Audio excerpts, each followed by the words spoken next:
আসসালামু আলাইকুম এভরিওয়ান। অবহেলার গল্পের লাস্ট পার্ট। তো চলো বেশি কথা না কইয়া গল্প শুরু করা যাক। অনেকের কথায় একজন মুরব্বী লোক ভিড় থেকে বেরিয়ে আসে। লোকটা এসে রাজকে জড়িয়ে ধরে কান্না করে দেয়। রাজের সবকিছুই মাথার উপর দিয়ে যাচ্ছে।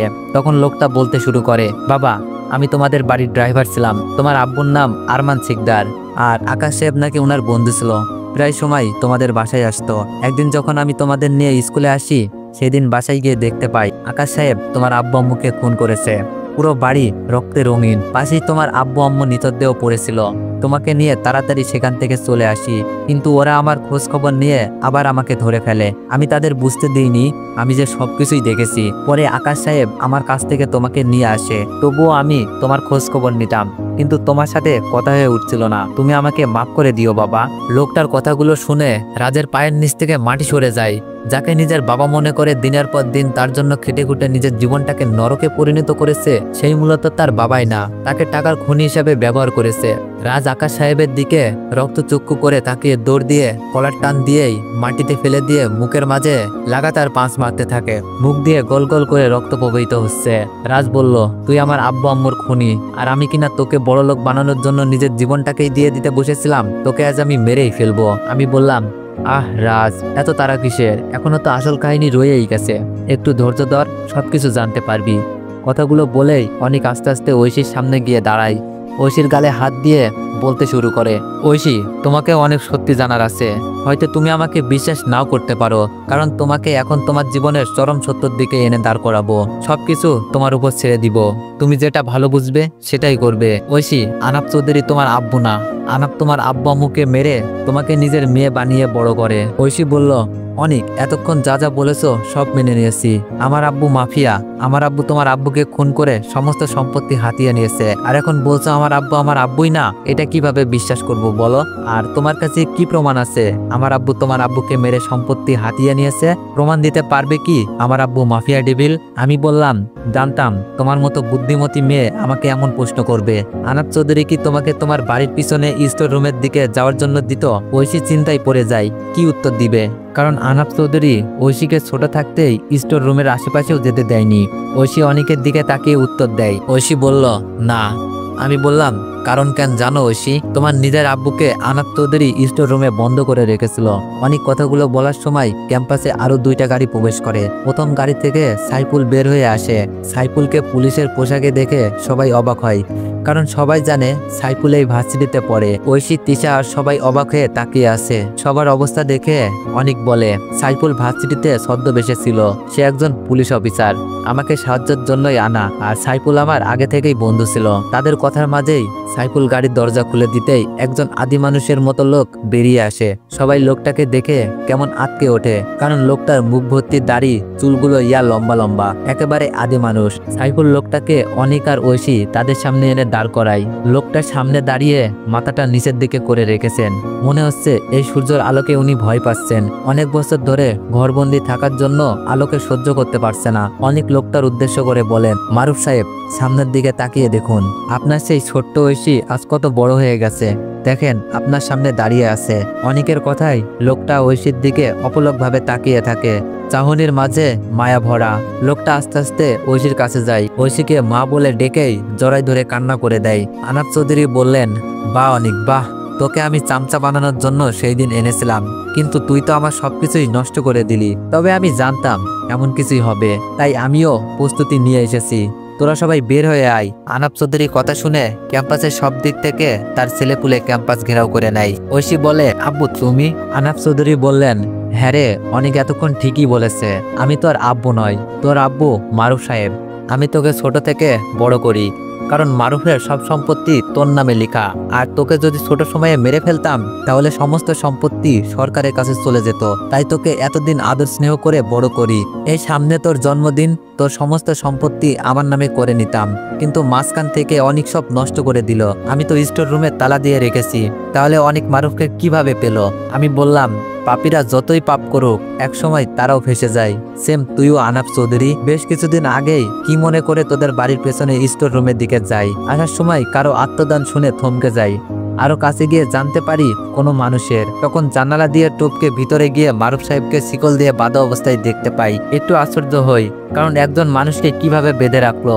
ঘরের ভিতরে এতটা ভয়ঙ্কর, অনেকের জন্য মনে হলো এটা বাংলাদেশের আয়নাঘর। তারপর আস্তে আস্তে মারুফ সাহেবের কাছ থেকে সবকিছু জানতে পারি। আসলে একটা কথা আছে না, পাপ বাপকেও ছাড়ে না, এটাই হলো তোর সাথে মিস্টার আনাফ চৌধুরী। আনাফ চৌধুরী বললেন, বাহ, তোর বুদ্ধির প্রশংসা করতে হবে। তবে একটা কথা কি জানিস, তুই এখনো বাচ্চা রয়ে গেলি। তোর আব্বুর সমস্ত সম্পত্তি আমরা নিইনি, আর তোর আব্বুকেও আমরা মারিনি। আর তোর আব্বু স্ট্রোক করে মারা গেছে, কে বলেছে তোকে? তোর আব্বুর খুন করা হয়েছে। তবে তুই বললি আমি মাফিয়া কিং ডেভিল। আরে আমাকে আরেকজন মাফিয়া কিং ডেভিল বানিয়েছে।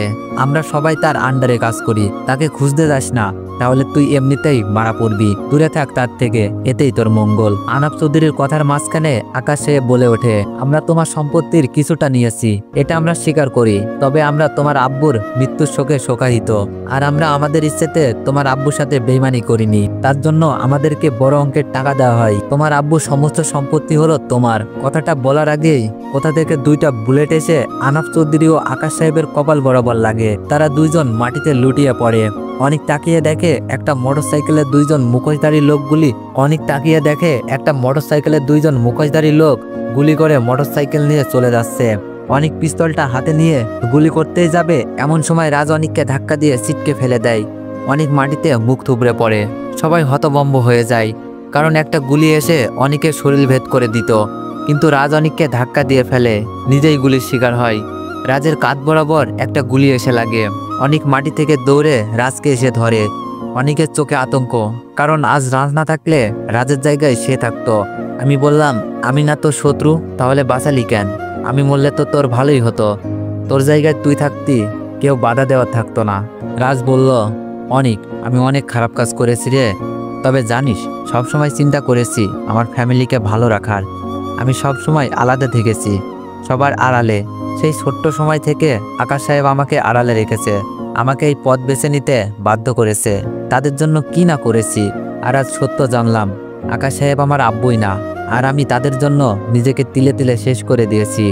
আমি আর খারাপ হতে চাই না। অনেক, আমাকে একটা সুযোগ দে, তোর আব্বুর খুনিকে ধরার জন্য আমিও তোর সাথে থাকবো। একটা বার সুযোগ দে ভাই।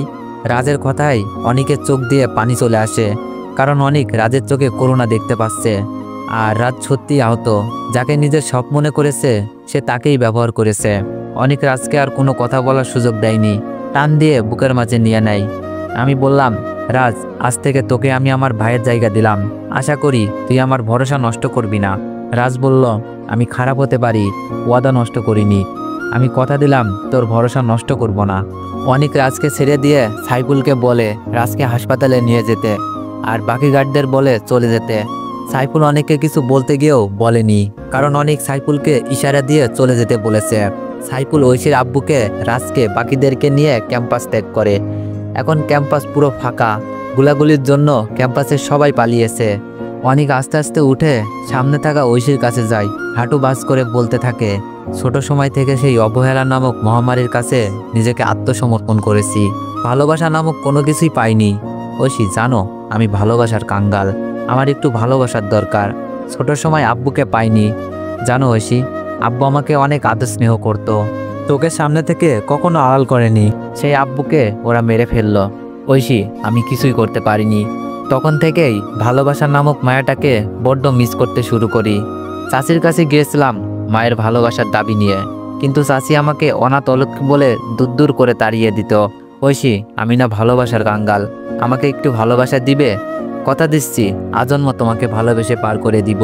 সেই টেনে প্রথম দেখাতেই তোমার জন্য আমার মনের মাঝে এক অদ্ভুত অনুভূতির জন্ম নেয়।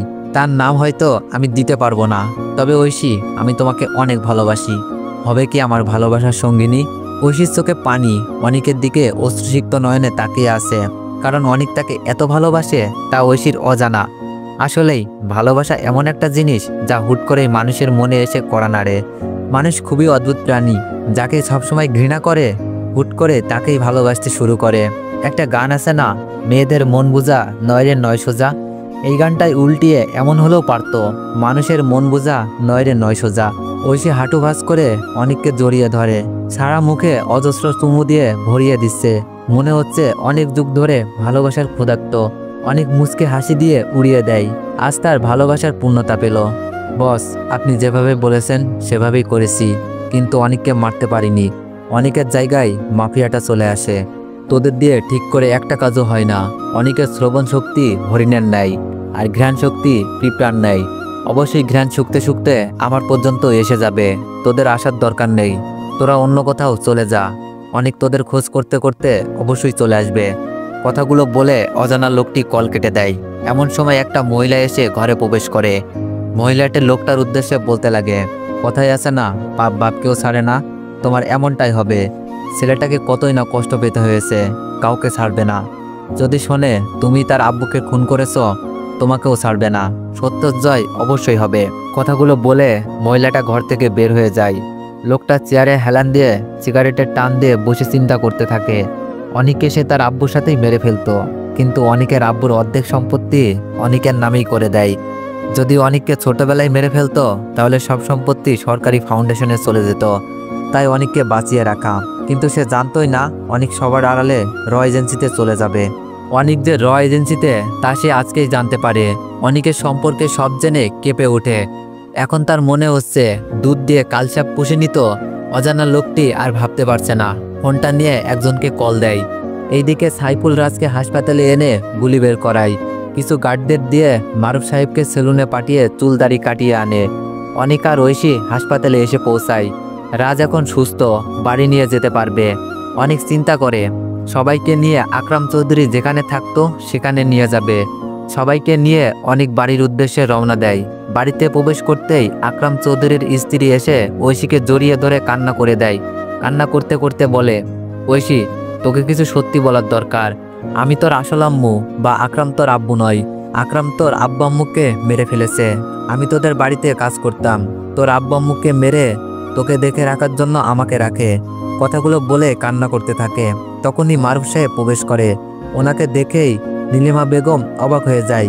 কিছু বলতে যাবে তখনই মারুফ সাহেব বলে, তোর আর কিছু বলতে হবে না, আমাদের সবার জন্য খাবার রেডি কর। রহিমা নীলিমা বেগম দুইজন রান্না করতে চলে যায়। সবাইকে রুম দেখিয়ে অনেক নিজের রুমে গিয়ে গম্ভীর চিন্তায় মগ্ন। কে তার আব্বুকে মারতে পারে? তখনই অনেকের মনে পড়ে যায় তার আব্বু তো তাকে একটা পেন ড্রাইভ দিয়েছিল। অনেক দৌড়ে যায় ব্যাগের কাছে, কারণ তার আব্বু শেষ স্মৃতি নিজের কাছেই রেখেছিল। অনেক ব্যাগের সামনে গিয়ে হাতে নিতেই ইঞ্জেকশনের ন্যায় কি জানি পিঠের মধ্যে পুশ করা হয়। আস্তে আস্তে চোখগুলো ঝাপসা হতে শুরু করে। যখন চোখ খুলে তখন নিজেকে একটা বিশাল মাঠের মধ্যে আবিষ্কার করে। ভালো করে খেয়াল করে দেখে এটা তাদের ময়মনসিংহ কলেজের মাঠ। তাকিয়ে দেখে ঐশী, রাজ, মারুফ সাহেব সবাইকে বেঁধে রাখা হয়েছে। অনেকের মাথাটা ঝিমঝিম করে ওঠে, চোখে ঝাপসা দেখতে পাচ্ছে। ভালো করে তাকানোর শক্তি পর্যন্ত নেই। তখনই এক বালতি গরম পানি অনেকের শরীরে ঢেলে দেওয়া হয়। শরীর পুড়ে যাওয়ার উপক্রম। অনেক সজোরে চিল্লিয়ে ওঠে। তখনই একটা কণ্ঠস্বর শুনতে পায়। আস্তে আস্তে মাথাটা উপরে তুলে তাকিয়ে দেখে একজন অজানা লোক, মুখে মাস্ক, মাথায় কালো হুডি, কোট প্যান্ট পরে দাঁড়িয়ে আছে। দেখতে মনে হচ্ছে পাক্কা মাফিয়া। অজানা লোকটি অনেককে বলতে থাকে, ভাতিজা কেমন আছিস? তোর প্রাণ তো কই মাছের প্রাণ রে। এত লোক লাগানোর পরেও তুই দিব্যি আমার পর্যন্ত পৌঁছে গেলি। কিন্তু আজ তোকে মরতে হবে। তোকে বাঁচিয়ে রাখলে আমার নিজের ক্ষতি। কখনো শুনেছিস একই জঙ্গলে দুইজন রাজা থাকে? শুনিসনি? তাই আমিও চাই তোকে মেরে আমি রাজত্ব চালাবো। বলেই লোকটা হাসতে থাকে। লোকটার ভয়েস শুনে অনেকের মাথায় চক্কর দিয়ে উঠল, কারণ ভয়েসটা আর কারো না, তারই আপন চাচা আকরাম সাহেবের কণ্ঠস্বর। তার মানে সবকিছুর পিছনে আকরাম সাহেব ছিল। অনেক কাপা কাপা কণ্ঠে বলে, চাচ্চু তুমি? আকরাম সাহেব বলে, হরে বাপ, আমি সবকিছুর মাস্টার মাইন্ড। কি করতাম বল? তোর আব্বুকে না মারলে আমি কিভাবে সম্পত্তি পেতাম? আচ্ছা শোন, তোকে একটা গল্প বলি। শফিউল নামে একজন লোকের সুখের সংসার ছিল। লোকটা একজন বড় বিজনেসম্যান ছিল। লোকটা তার স্ত্রীকে খুব ভালোবাসতেন। তাদের সুখের সংসার খুব ভালোভাবেই যাচ্ছিল। লোকটার ঘর আলো করে তাদের একটা ছেলে সন্তান হয়। ছেলেটার নাম দেয়া হয় আয়ান মাহমুদ। কিন্তু তাদের সুখের সংসার বেশি দিন টিকেনি। শফিউল সাহেবের স্ত্রীর ক্যান্সার ধরা পড়ে। দেশ বিদেশ ঘুরেও লাভ হয়নি। শেষ সময়ে ওনার স্ত্রী ছেলে আয়ানকে দেখে রাখার জন্য শফিউল সাহেবকে বলে আবার আরেকটা বিয়ে করতে। তখন উনি ওনার বিধবা পিয়েকে বিয়ে করেন। ওনার পিয়ের একজন ছেলে ছিল। জানিস ছেলেটা কে? সবাই আকরাম সাহেবের কথায় তার দিকে তাকিয়ে আছে। অনেক মাথাটা নিচু করে রেখেছে। আকরাম সাহেব আবার বলতে শুরু করে, ছেলেটা আর কেউ না, আমি ছিলাম, বলে হাসতে থাকে। আকরাম সাহেবের কথায় সবাই বিস্মিতভাবে তাকিয়ে আছে। তাদের মাথায় কিছুই ঢুকছে না। তবে অনেকের আস্তে আস্তে সবকিছু পরিষ্কার হতে থাকে। আকরাম সাহেব আবার বলতে থাকে, শফিউল সাহেব আয়ানকে খুব ভালোবাসতেন, তার সাথে আমার মাও তাকে আমার থেকেও বেশি ভালোবাসতো। এগুলো আমার একদম সহ্য হতো না। আয়ানের আসল মা মারা গেছে, তা আয়ান কখনো জানতেই পারিনি। তবে একদিন আম্মু আমাকে রুমে নিয়ে সবকিছুই বলে, তখন থেকেই চিন্তা করতে থাকি কিভাবে আয়ানকে রাস্তা থেকে সরানো যায়। কারণ শফিউল সাহেবের সব সম্পত্তি আয়ানের নামে করে দিয়েছিল, আর আমি সৎ ছেলে, তাই আমাকে উনি একটা কোম্পানি দেয়। আমি আয়ানকে খুব হিংসা করতাম, তবে তাকে কখনোই বুঝতে দিইনি। তাই চিন্তা করি একজন একজন করে সবাইকে মারবো। তার জন্য একদিন আমাদের গাড়ির ব্রেকটা কেটে দিই, যেটা করে আয়ান কলেজে যেত।